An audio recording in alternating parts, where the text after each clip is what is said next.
একদিন প্রচণ্ড ক্ষুধা পেল তার। তাড়াহুড়ো করে তিনি সাধুদের এঁটো খাবার সংগ্রহ করলেন এবং না ভেবেই মুখে এক গ্রাস তুলে নিলেন।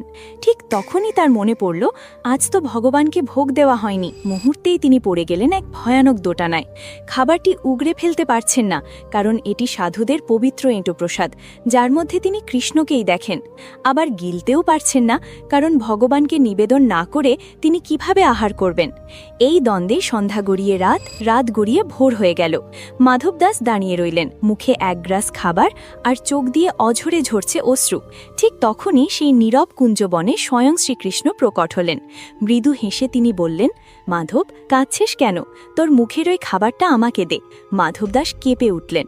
তিনি কাঁদতে কাঁদতে ইশারায় বললেন, প্রভু, আমি কিভাবে আমার মুখের এঁটো আপনাকে দেব? কৃষ্ণ হেসে উত্তর দিলেন, তুই তো প্রতিদিন সাধুদের এঁটোই আমাকে ভোগ দিস, আজ দিবি না কেন? তুই তো ওই সব সাধুর থেকেও আমার বেশি